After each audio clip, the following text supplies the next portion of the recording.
Hello everyone. તો તમને ખબર જ હશે કે ડીવાયએસઓની જે એક્ઝામ છે, પ્રિલિમ્સની ડેટની એક્ઝામ, તે 9/7/2025ના દિવસે લેવામાં આવશે અને જેનું ફોર્મ ફિલઅપ કરવાની ડેટ છે એ 25/6/2025થી 9/7/2025 સુધી છે. તો એ ફોર્મ તમે ફિલઅપ કરી દેજો. અને ડીવાયએસઓના સિલેબસ પ્રમાણે જે બુક લિસ્ટ છે એ બુક લિસ્ટ હું આજે તમને બતાવવા જઈ રહી છું. તો જો તમને આ વિડીયો ગમે તો તમે આને લાઈક કરી દેજો અને આ ચેનલને સબસ્ક્રાઈબ પણ કરજો. તો સૌપ્રથમ હું તમને હિસ્ટ્રી માટે બુક લિસ્ટ કહીશ. તો સૌથી પહેલાં તમે ફર્સ્ટ જીસીઆરટી 6 to 12 સ્ટેન્ડર્ડ માટે જે તમારે મતલબ જે ડીવાયએસઓના સિલેબસમાં ટોપિક પ્રમાણે જે જીસીઆરટીની બુકોમાં જે પણ ટોપિક આપેલું છે, તો સૌપ્રથમ તમે એ પહેલાં એ ટોપિક કવર કરો. એન્ડ ધેન પછી આ જે યુવાની બુક છે, જેમ કે પ્રાચીન અને મધ્યકાલીન ઇતિહાસ છે ભારતનો, અને આ ગુજરાતનો સંપૂર્ણ ઇતિહાસ છે, જેમાં પ્રાચીન, મધ્યકાલીન અને અર્વાચીન ઇતિહાસ. આ બુક બેસ્ટ છે એના માટે, જે છે નોલેજ આઈ પબ્લિકેશનની છે, ઈશ્વર પાડવી. પછી આ બુક છે યુવા પબ્લિકેશનની, આધુનિક ભારત માટેની બુક છે, તો તમે આ બુક લઈ શકો. એન્ડ ધેન આ છે પ્રાચીન અને મધ્યકાલીન ભારતનો ઇતિહાસના બુકો છે. તો આમાં છે જે ટોપિક છે એ ટોપિક સિલેબસ પ્રમાણે આપેલું છે. તો આ પ્રાચીન અને મધ્યકાલીન ઇતિહાસના બુક છે એ તમે જે ડીવાયએસઓમાં જે સિલેબસ પ્રમાણે જે ટોપિક આપેલો છે એ પ્રમાણે તમારે વાંચવાનું છે. આખી બુક નથી વાંચી જવાની કે તમે આખી બુક વાંચો અને પછી એ કંઈ કામ ના લાગે. તમે તમારા સિલેબસમાં સૌપ્રથમ જુઓ કે કયું ટોપિક મતલબ કેટલું આપેલું છે, તો તમે એ રીતે એ ટોપિક આ બુકમાં ટિક કરીને તમે વાંચી શકો છો. તો તમે આ બુક લઈ શકો છો. યુવા પબ્લિકેશનની બુક છે અને આ છે આધુનિક ભારતની ઇતિહાસની બુક છે. તો તમે આમાં પહેલાં તમારા સિલેબસમાં જો તમને મતલબ તમારે કેટલું ટોપિક આપેલું છે એ પ્રમાણે તમે વાંચન કરી શકો. તમે તમારી આટલી જાડી બુકો નહીં વાંચવાની. જે તમારા સિલેબસના ટોપિકમાં જે પણ ટોપિક આપેલું છે તમારે એ જ વાંચવાનું છે, બધું નથી વાંચવાનું.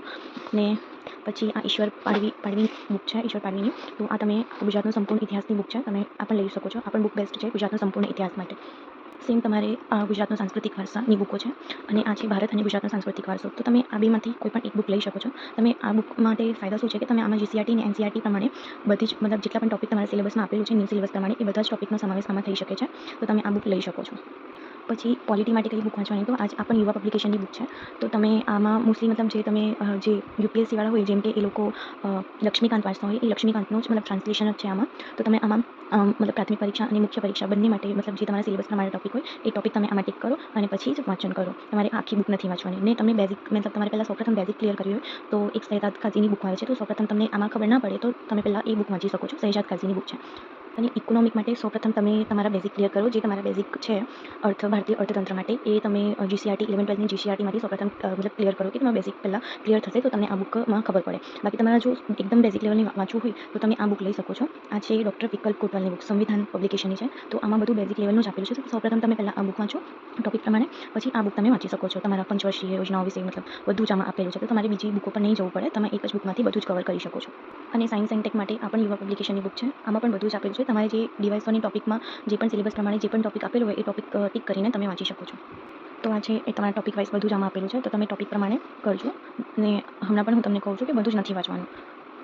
ને મેથ્સ એન્ડ રિઝનિંગ માટે આ પણ વેબ સંકુલની બુક છે મારી પાસે. તો તમને જે અનુકૂળ લાગે તમે તમારા અનુકૂળ પ્રમાણે કરી શકો છો. કારણ કે મેથ્સ અને રિઝનિંગ માટે મતલબ તમારે કોઈ બુકની જરૂર નહીં હોતી, એ તમે ગમે ત્યાંથી પ્રેક્ટિસ કરી શકો છો. પણ મારી પાસે આ છે તો હું એ બુક લિસ્ટ પ્રમાણે હું તમને સજેસ્ટ કરીશ કે તમે આ બુક વાંચી શકો છો. અને ભૂગોળ માટેની બુક છે. તો ભૂગોળ માટે તમે આ પણ યુવા પબ્લિકેશનની બુક છે, ભારતની ભૂગોળ, જેમાં સામાન્ય ભૂગોળ, આર્થિક ભૂગોળ, સામાજિક ભૂગોળ મતલબ જે તમારા ટોપિક પ્રમાણે આપેલું છે સિલેબસમાં, એ તમારા સિલેબસ પ્રમાણે આમાંથી કરી શકો છો. અને ભૌતિક અને વિશ્વ ભૂગોળ માટે આ પણ યુવા પબ્લિકેશનની બુક છે, તમે આમાંથી વાંચી શકો. અને તમારે આખી ગુજરાત ભૂગોળ કરવી હોય તો એ હાલ મારી પાસે બુક નથી, એટલે બુક છે પણ એ મળતી નહીં. પણ તમે એ બુક હું તમને કહી દઉં, લિબર્ટીની બુક છે ગુજરાતની ભૂગોળ માટે. એ પણ બહુ સરસ છે, તમે એ વાંચી શકો છો ગુજરાતના ભૂગોળ માટે.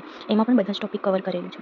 હવે તમે આ બુક લિસ્ટ તો જોઈ લીધું, પણ હવે તમને એવું થતું હશે કે હવે પ્રેક્ટિસ ક્યારથી કરો. તો તમે આ જીપીએસસી અગાઉના પ્રીના પરીક્ષામાં પૂછાયેલા બધા જ ક્વેશ્ચન્સના પ્રશ્નપત્ર છે, તો તમે એ લઈને તમે પ્રેક્ટિસ કરી શકો છો. એક બીજી બુક છે જે વર્લ્ડ ઇનબોક્સની છે, જેમાં 14,000 સમથિંગ ક્વેશ્ચન્સ આપેલા છે. તમે એ બુક લઈને પણ એમાંથી ક્વેશ્ચન સોલ્વ કરો. એમાં એક વસ્તુ છે કે તમે એમાં ટોપિક વાઇઝ આપેલું છે, તો ટોપિક વાઇઝ હશે તો તમને એ વધારે સારું રહેશે. તમે એ પણ લઈ શકો ને આ પણ પેપર સોલ્વ કરવું હોય તો તમે આ પણ લઈ શકો છો. તો તમે આ પણ વાંચી શકો. અને મારી પાસે આ એક એનસીઆરટી છે, 6 to 12 સ્ટેન્ડર્ડ આધારિત છે. તો તમે આ પણ વાંચી શકો. તમારા એનસીઆરટી, જીસીઆરટી તમને બધી અલગ અલગ બુકો નહીં વાંચવી હોય, એકમાં જ જોઈએ તો તમે આ વાંચી શકો. આમાં ઇતિહાસ, સાંસ્કૃતિક વારસો અને ભૂગોળ અને પાર્ટ 2 છે, જેમાં ઇકોનોમિક, પોલિટી એવું મતલબ આપેલું છે બીજા બધા ટોપિક. તો તમે એ પણ બુક લઈને વાંચી શકો. પણ આ છે યુવા પબ્લિકેશનની બુક છે.